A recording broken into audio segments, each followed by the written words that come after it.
Being the tallest mountain on the surface of our planet, Mount Everest's peak reaches a dizzying height of 29,030 feet. But the most amazing thing about this giant is that it's still growing. Yep, Chomolungma, which is yet another name of Everest, gets 1/10 of an inch taller every year. But what if all mountains on Earth never stop growing? What if you never stop growing? Well, that's another video. One day, you wake up to some breaking news. It turns out that all the mountain ranges and peaks in the world have increased in size overnight, and it doesn't look like they're planning to stop anytime soon. True to form, in a week or so, most mountains already reach the height of 10,000 feet. That's when helicopters stop flying in particularly mountainous regions, because the average altitude a helicopter can climb is exactly around 10,000 feet.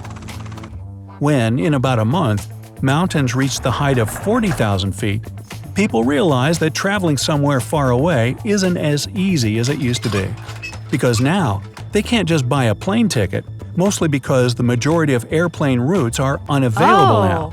The average cruising altitude for an airliner is 30 to 35,000 feet.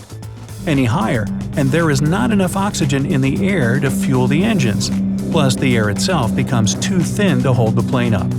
Surely aircraft could try to find a way through a rocky maze of the newly grown mountains, but it would be too risky and would endanger the lives of everyone on board. So, if you need to get somewhere, you can drive or probably take a train or a bus. Sailing has become dangerous as well, because not only the mountains on the surface of the planet have grown taller, there are more than 100,000 seamounts in the world, with about 30,000 of them in the Pacific Ocean. That's why container and cruise ships rest in ports until people try to figure out safe routes that won't end up in any shipwreck.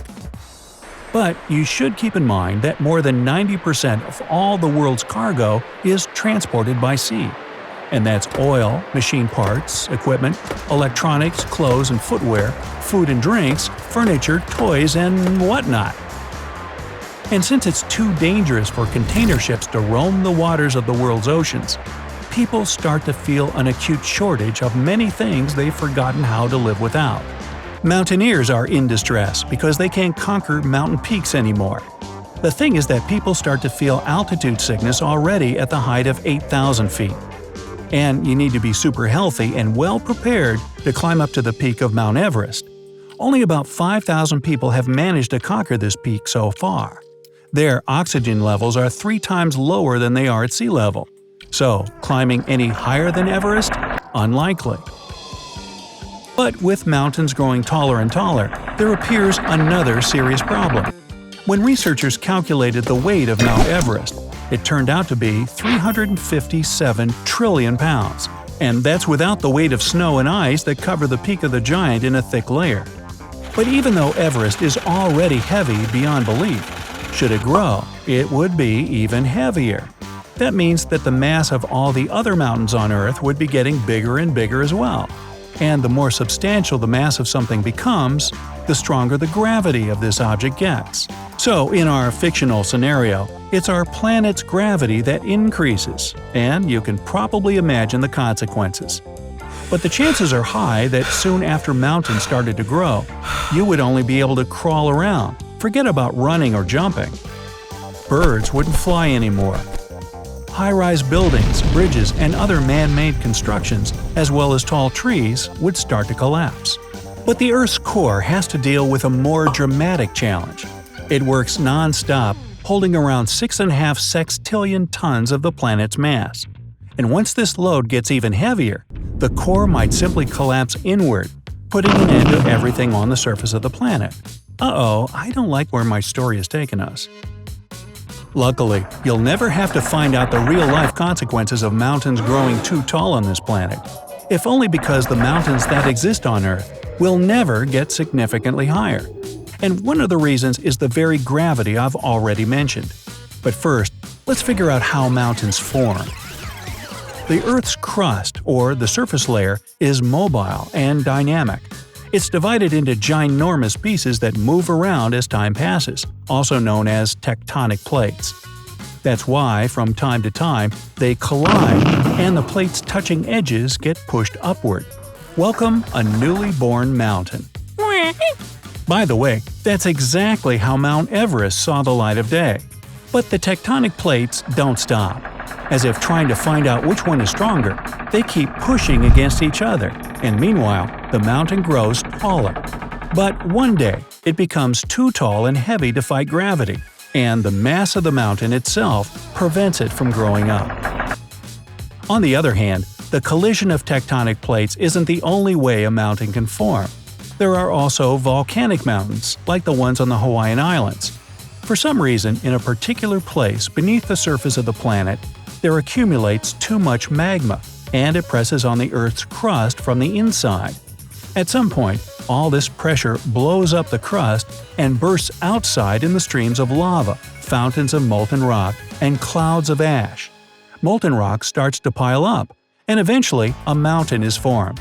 But even in this case, gravity still doesn't let the mountain grow too tall and heavy. In other words, if gravity on Earth was weaker, mountains would grow taller just like on Mars. The red planet is home to the tallest mountain in the whole solar system, or at least the one we know about, Olympus Mons.